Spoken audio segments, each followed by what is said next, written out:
What is up, Texas hockey fans, and welcome back to Clean Sheet Advice, the Texas Hockey Podcast presented by Zing Zang. We love Zing Zang, America's #1 Bloody Mary mix, and shout out to Prize Picks, our daily fantasy app of choice. Use code Apollo when you sign up and get up to $100 matched on your first deposit. I'm your host, Stone Strankman. We're here to talk about Dallas Stars hockey, and last night was a doozy. I'm joined always by Dom Garcia. How we doing, bud?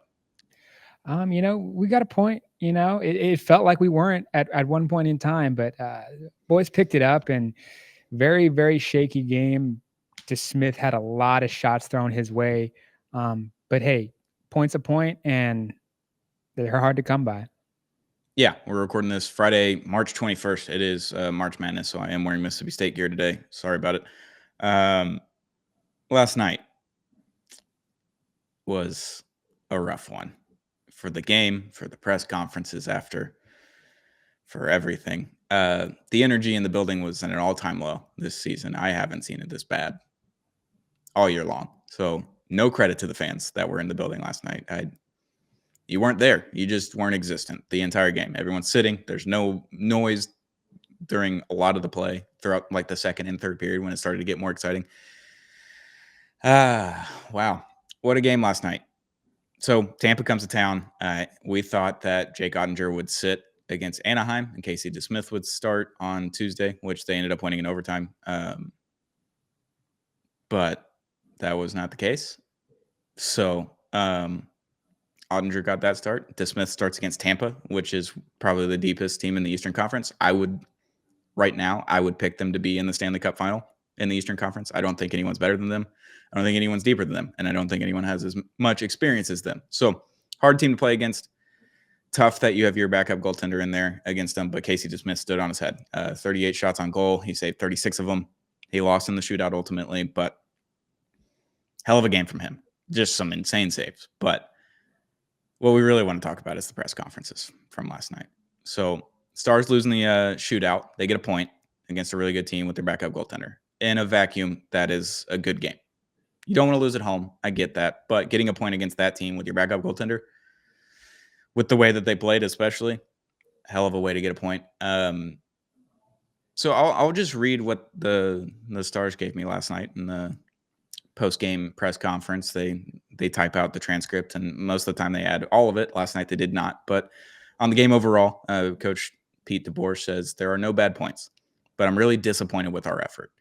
So I don't have much more to say than that, other than Casey, I thought they were harder, hungrier, heavier than us, which is inexcusable this time of year. We've been leaking a little bit over the last couple of weeks, and tonight was probably as bad as it's been. On what he saw from DeSmith, he was exceptional. I felt bad that we didn't give him a better effort for what he has done for us this year. He deserved us to give him a better effort than we gave him tonight. That was the gist of it, but the tone in which he delivered that, he spoke incredibly fast. Normally, he's very soft-spoken and not slow, but monotonous, and make sure that he's saying the right words. And we'll get into saying the right words after this, but DeBoer was pissed, like livid last night. Livid. The press conference lasted 1 minute and 37 seconds. Quickest press conference of the season, I believe. I think the last time I've seen DeBoer even remotely close to this pissed off was like game 10 of the season, where they hadn't scored a power play goal since game 1 against the Predators in Nashville. And every question someone would always ask, what's up with the power play? You had 4 of them tonight. You had 5 of them tonight. You can't score. What's up with it? And eventually that game, he said, I don't want to talk about the power play. Talk to me about the power play after 25 games. And then the power play was never brought up again the entire season. No one's talked about the power play. No one's asked about it. So we got the message. Last night, 3 or 4 people asked questions. I asked one, and I didn't get the correct answer. I was asking something completely different, and he gave me a completely different answer about Roope Hintz getting a high stick to the face. And he obviously came back to the game, so Pete told me he's fine. So I can't blame Pete for being pissed off, because the last week has been really bad in the sense of the Stars are 3rd in the league. They are a cup contender. They made a big trade for a superstar to get them over the hump, and they have not performed up to his expectations or the players' expectations. And I don't know who that's on. I can't put the blame on one person in that organization. Like, Last night was really rough, and him having a minute 37 press conference and storming out of the room, he did say thank you. So credit to him. He didn't just walk off. He did say, "All right, thank you," or "Okay, thank you." I think it was what he said after he finished his last sentence. So, what did you see from Pete? You weren't in the room, obviously, but it was very tense. Everyone was like, just kind of let out a sigh of relief when he left the room. And that's not on Pete. Like, he's pissed off at his team. He's not pissed off at us. He doesn't want to do media. He understands that he has to do media, so that's why he's in there. We understand that he's not mad at us. He's mad that he has to talk about a game that he's pissed off about. So I take it with a grain of salt, but he's not mad at us. He's mad at the team, and I get it. But what did you see from Twitter or watching the press conferences last night? Yeah, I wasn't in the room, but Twitter had the entire press conference. I think DLS tweeted out, and Yep. obviously it's only a minute and a half long. And boy, did it feel! I felt awkward every time a question was finished. You didn't even get your question finished. Like, he answered it before. Boy, that you could cut the tension with a knife there. I mean, just 2 weeks ago, like, it was like the happiest Peter DeBoer I'd seen all season. I It mean, was just insane. power play was rolling, defenses look good. Not we weren't in la la land, but for sure, like, when he is pissed off, he'll be polite, but he'll also it's like a curse because he's still polite and very, professional, but it makes it feel even worse. Like, you're like, boy, do I not want to get a question out. And Sam Nestler finished a question. I was like, man, I thought Peter was just gonna lose it, and he didn't. Luckily, Sam Nestler's a really high professional guy, and I think it's just I finished that game and I didn't see it as bad as the coach did, but obviously I'm not in the arena. I think it's just more of he doesn't want this to be the norm. He doesn't want the Stars to get into this kind of, we're barely scraping by Anaheim. It's like when the Chiefs, have to play the Carolina Panthers and they might not get up for it, but they find a way to win. It's like, no, you gotta come in every game knowing that we're a cup contending team and we have to play that way. This can't be normal. And that's kind of what it felt like. It's kind of nipping the problem in the bud before it grows is what I think, in my best opinion, what coach is doing. But boy, he was frustrated. And I don't know what the locker room's like right now. But man, like, we need some different energy. And like you said, I did not notice the crowd until our first goal was scored. And because it was so silent, that pop from the goal was really big. At least that's what I saw on TV. And yeah, there's just some energy that's different right now. And I understand that it's a Thursday night. Not everyone can go to a 7 o'clock game that's going to last till 10 p.m. because they went to a shootout. School the next day, people got work. I get that. There was far too many empty seats for me for a cup contending team that just made a giant trade. There should never be an empty seat with this team for the rest of the season, especially if there's an empty seat in playoffs, I'm going to lose it. And then we've noticed in other bigger markets and crowds that the crowd can affect calls that the referees make. If they miss a call and then the whole stadium starts booing, they are more likely to make that call the next time it happens. There were 3 or 4 missed hold calls, and I understand that the Stars had probably 2 or 3 on their end that they didn't call in the first period that were really egregious and bad. There was a punch thrown by Hedman on Mush at the end of the second period that was directly looked at by the ref with the orange stripe that can call the penalties. Was not called. A direct punch with the puck nowhere in sight. A lot of bad missed calls, and for the last week and a half, we've been pissed off about missed calls, and we've been pissed off about calls that they've made that weren't actual penalties. They are not vocal enough about those things. And if that's just the casual fan wants to go to a Stars game on a Thursday night and have a good time, have a few drinks, hang out with their buddies, and watch some Stars hockey, by all means, go do that. I want more people to watch hockey. I want more people to get into it. But for the diehards that were in the arena, there was no booze until like the third period about a missed call or a call that happened. And Stars fans aren't bad fans. I think Stars fans are worse than Nashville in a sense of that they understand the game of hockey in a way Like, and Stars fans understand hockey. I get that. There's a lot of them, but a majority of the season, like the cheers after a penalty kill aren't crazy. In Nashville, they're nuts. The stadium loses it after a penalty kill if they successfully kill it off. They get some cheers, they get some claps and all that kind of stuff, and it's fine. The only time that they were cheering last night is when the 2 goals happened. One on the power play with Mush, who did steal Jamie's 400th goal of his career, by the way. It's very funny. He just took it right from him. And obviously the Oscar back goal, the fourth line goal, because everyone on the fourth line touched it, which was crazy. And then anytime Liam Bichel laid a hit. And when Colin Blackwell tried to fight a guy, turned into a wrestling match. Like, that was the only time that the crowd was like even remotely in it. Overtime was boring. And I get that, but like, you got to cheer when they get the puck. You got to do something. You got to get loud. You got to get in the other players' heads. You got to do something. So Stars fans have to be better in the crowd, and the Stars on the ice have to be better, because obviously beating Tampa Bay is a big chore, and they're a very tough team to play against. They have great defense. They take away a lot of what the Stars are really good at, is getting into the zone cleanly and just getting shots on goal on a power play or whatever it may be. Just spending time in the offensive zone, which they did not do last night. There was very few times where I was like, all right, they're just going to cycle the puck and they're going to get good shots on goal, and then they're going to get the rebound, and they're either going to put another shot on goal or they're going to cycle it again until they didn't do that last night at all. Tampa did that incessantly. The flip out of the zone from the defensive side never happened last night. Every time it happened, Tampa Bay kept it in, turned into shifts. Like Mikko Rantanen had a 2-minute and 27-second shift at one point. A lot of guys are taking minute 45 shifts, 2-minute shifts last night. It was not a clean game. I know you said you didn't necessarily see the bad play from the TV perspective. You can only see so much. When I see it in person, it was not a clean game in any way, shape, or form. I don't think that the effort wasn't there. I just think that Tampa Bay's effort was much higher. And that's probably why Pete DeBoer was pissed off, because you can't have this. It's March 21st. Playoffs starting less than a month at this point.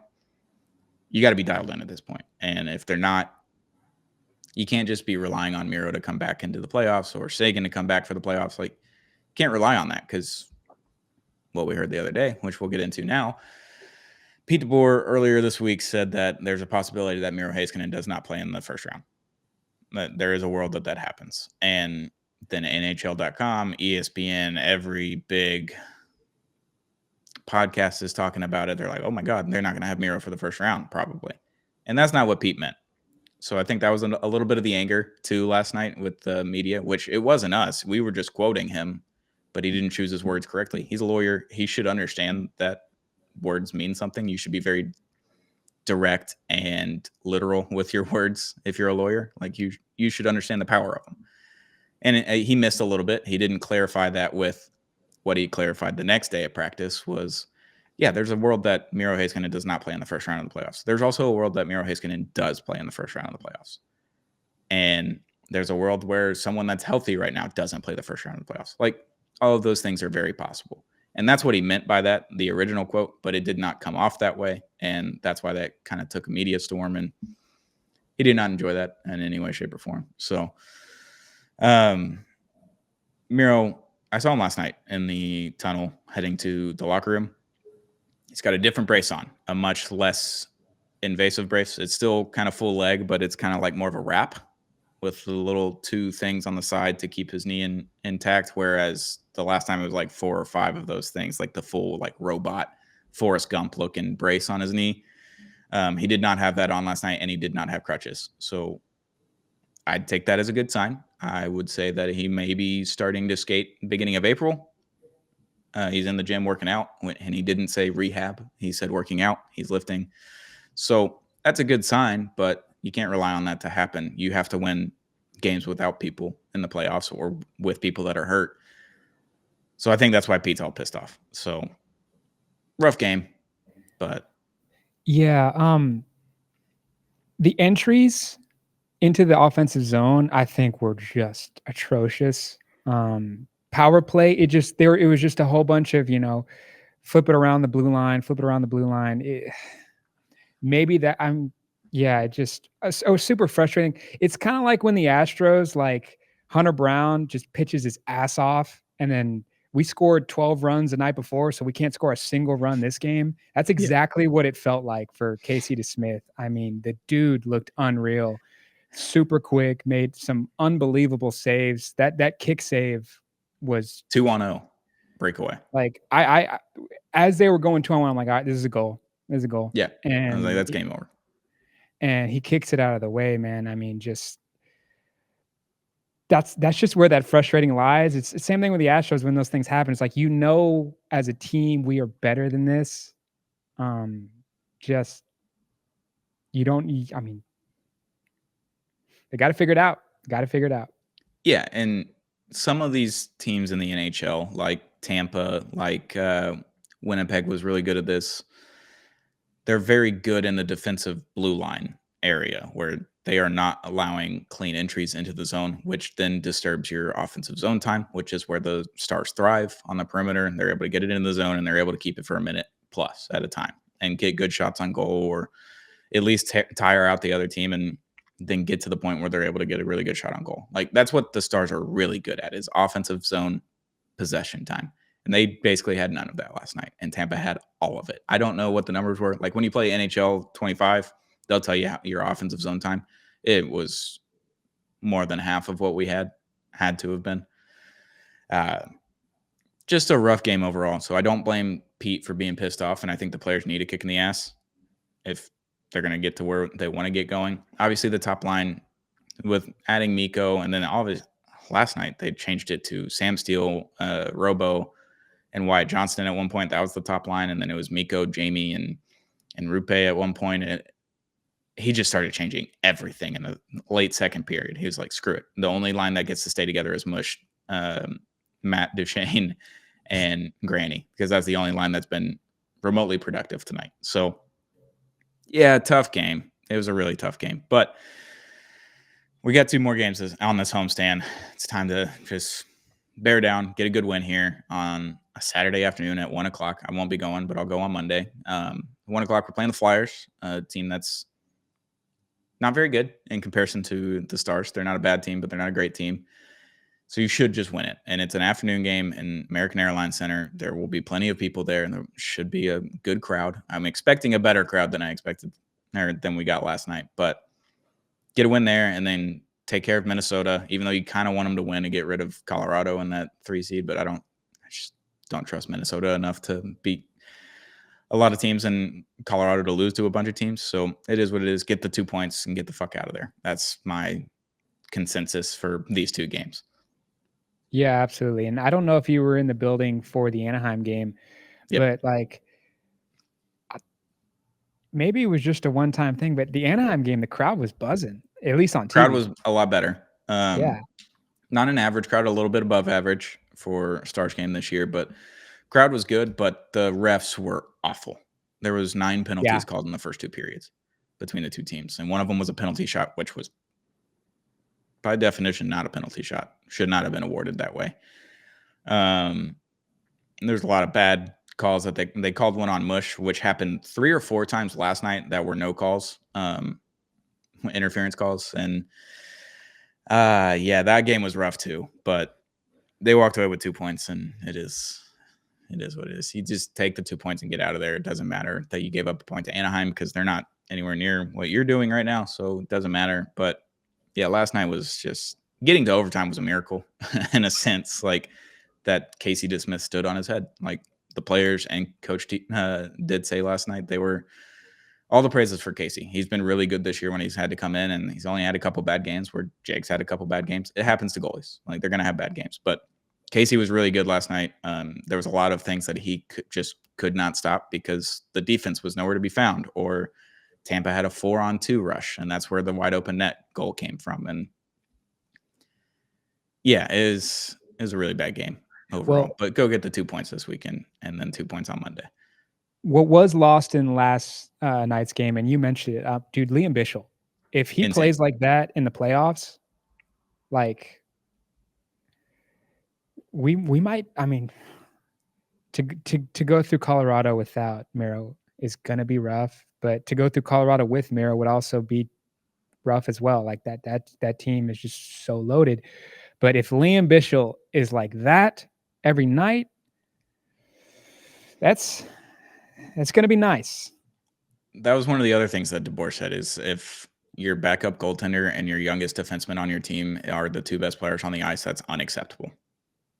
And that's not a knock on Casey DeSmith or Liam Bichel. It is just a fact that if your backup goaltender and your youngest defenseman are the only two impactful players on your roster during a game, that is a bad thing. It is not something that you want to see happening, especially when you got Mikko Rantanen on your team, which I thought he was exceptional last night. He had some things just not go his way, and it is what it is. Wyatt Johnson, I thought, looked really good. A lot of people were on Twitter like, why is Wyatt just not existent in this game? I was like, well, I thought he was one of the better forwards. Sam Steele was probably your best forward. Yeah. He was flying all over the place. He was playing really good defense. He was getting good chances. He's doing a lot of good things. Colin Blackwell was awesome last night. He got the crowd into it. He was making big hits. He was getting good steals and getting puck zone offensive time. And when the fourth line, Liam Bichel and Casey DeSmith are your best players, you're not going to win an NHL game, point blank. And they had an opportunity to win it. Like, they very much could have won it in overtime. They probably should have won it in the shootout. I don't know. It was a really bad game, and it was a culmination of the last week and a half of frustration from Pete DeBoer and the players and the referees and everything that went into it that it led to a press conference explosion. And I don't blame them. Yeah, I'm really, I want to see a really good start.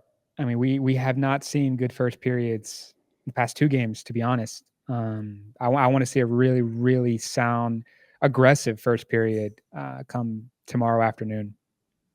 Yeah, we need it. We need a really big win here on Saturday just to get the wheels turning again and get everybody kind of on the same page and get Mikko his first home goal, get Jamie his 400th career goal on this homestand, and then I think everything kind of settles in after that. Get the 2 points on Saturday, and then regroup and do it again on Monday night, and then go on the road and got to play the Oilers, which Connor McDavid might not be playing. And he got cross-checked in the ribs last night. Weakest cross-check of all time, by the way, Connor. But it hit the right point on him, and he left the game, and they're going to do some imaging and see if he's all right. So if we don't have to play Connor, that's a blessing because you don't want to have to play one of the best players in hockey, probably the best player in hockey right now. But not having to play him will be nice. Ovi, also 7 goals away from beating Gretzky's record. So 2 more, and then Waino will be traveling to wherever the Caps are playing, and he'll be there for the record. So that'll be really cool. But yeah, I mean, just that I've never seen the Stars fans like gravitate to a press conference. I mean, obviously it was a minute and a half, but yeah, like didn't take long. It like took over all of the vibes.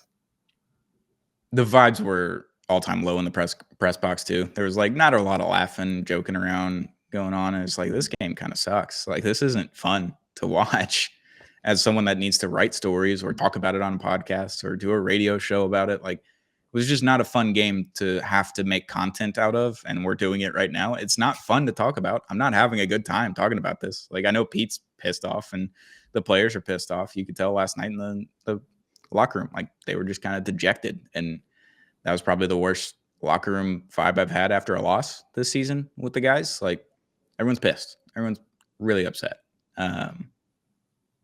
Yeah, just overall, not a great homestand so far. If you can win the next 2 in emphatic fashion, maybe turn it around, get your ass back in gear. Sagan, we can talk about this real quick before we go, but Sagan was skating the other day at morning skate yesterday. Kind of looked fast. Kind of looked really fast. Do you see the clip? I did see it, yeah. He kind of looked quick. Boy, kind of looked like normal Sagi. That would be a huge burst of energy if we get him back sooner. But with the all-time low we're feeling right now, a Mikko Rantanen home ice goal, that's gonna be the one that flips the switch, in my opinion. That and the 400th Jamie goal. I'm calling it right now. Mikko Rantanen is going to be the first goal Saturday night. I hope so. He needs it too. He was pissed off last night. Irate. At the end of the second period, it was that shot into the goal, and Mikko tipped it a little bit, and it went right into Vasi's pads, and he just froze the puck right there, and he just didn't get a good tip on it. He was getting tied up. He did get a stick on it. Just the tip didn't do anything. It just fell. It was muffined right into Vassie's pads. He skated off the ice and slammed his stick into the boards, getting onto the bench with like less than 30 seconds left in the second period. And he was pissed off. We saw Matt Duchene slam his stick against, I believe, Colorado, or maybe it was Anaheim. I can't remember who it was. He was pissed off after a penalty call. I think it was the Mush one, where it wasn't a tripping and he just slammed his stick on the ice. There's been a lot of frustration and anger with how they're playing and also the referees. And at some point, you just have to stop taking penalties and start playing Dallas Stars hockey that they're used to. And they're going to get there. And I'm much rather this happen on March 20th and March 21st than I would in May, late May, like we did last year, where the power play just went absolute silent and frustrations were happening because they couldn't get the zone, like offensive zone time. They couldn't do what they're used to doing and getting frustrated. I'd rather it happen now. Get all the bad shit out right now. Move on. Get into the playoffs healthy and playing your game. And no matter who the opponent is, play your fucking game. Just go out and play your game and go win some games and score some goals and get over it. Just get over it. Stop playing this way and go be better this weekend. Yeah, absolutely. I mean, the question that you asked Peter, like I was interested in, like I did see Rupe kind of like he did the finger and he was like, hey, look at this shit. Like I got high sticked and you didn't even do remotely anything. You didn't look at me. Like I can't even see on the way out. It's all swollen. He's got stitches. Nothing. Yeah, and you know, we as fans, like we don't realize like how long, even if you're back and in the lineup, like how long an injury can really linger on you. Rupe's really tough guy, and he's had to deal with some stuff. We have enough time right now to where he could get comfortable right before the playoffs, and we'll see that Rupe that started off this year just on a tear. But yeah, just working out. Everything like with that top line was just a little weird, but I don't think it was off by too much. They just couldn't keep the puck on their stick. Like they would get into the zone and then they would look up and all of a sudden the puck's drifting. And they're like, shit, I got to go chase it now. And it was just lackadaisical, lazy. I don't know the word for it, but that's kind of what they weren't in focus, I guess, is completely in focus. Like they'd have really good opportunities. They get into the zone cleanly and all of a sudden the stick's just off the puck. And that happened to him, Robo, and Mikko a lot last night. And I don't think anyone's completely dialed in right now. And maybe that's what it is. They're just ready for the playoffs. They're ready for their guys to be back. And they're just kind of going through the motions. I don't know if it's that or if they're tired. Like, I can't tell you what the answer is there. I don't know what it is. Yeah, it's just weird scheduling. Like they had that one period, I think it was last week or the week before, it was like they had 4 days off. 4 full days off, yeah. And then they come in, and I think it was Colorado and it was Winnipeg. Yeah, Winnipeg. They played Winnipeg on Friday. Yeah, right. That was not ideal, but they're going to be fine. They're going to be okay. Get some good points this weekend and on Monday. Move on, get on the road trip, get it over with, come back home, win some more games, get to the playoffs healthy. That's the name of the game right now. They want to get healthy, and I think that's kind of bearing on them a little bit. They're like, if we just had Miro right now, we're fine. We don't even have to worry about anything. It's how much he does for them. But yeah. I don't know. Get some points this weekend. Get some points on Monday. Call it a day. Get on the road. Go play the Oilers. Win a game in Edmonton. Just break the house of horrors. I don't know. Maybe the ass kicking last night from DeBoer and company gets them right. And maybe it doesn't. I don't know. We'll see what happens on Saturday. It's frustrating to talk about too. Yeah, it is, man. We'll see. It is what it is, but we'll be back next week. We'll talk on Tuesday. We'll get that up after the Minnesota game before the Oilers game on Wednesday. And let's hope they just get 4 points this weekend and on Monday. Just get the 4 points and get out of there. Don't have to worry about anything. Stop worrying about overtime points. Just go get the 2 points and get it over with. But we'll be back Tuesday with Clean Sheet of Ice, the Texas Hockey Podcast presented by Apollo Media. Shout out to our sponsors, Zing Zang, America's #1 Bloody Mary mix. I get mine at the liquor store, but you can get it at Target. You can get it wherever you want, pretty much. Zing Zang, America's #1 Bloody Mary mix. We love Zing Zang.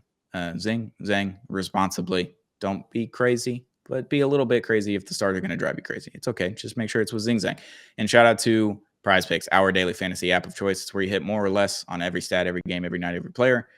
It's very easy to play. It's very easy to win money if you're knowledgeable at the game or just lucky. That doesn't matter. You can win some money with Prize Picks. Use code Apollo when you sign up and get up to $100 match on your first deposit. I'm your host, Stone Strankman, joined by John Garcia always. This has been Clean Sheet of Ice, the Texas Hockey Podcast.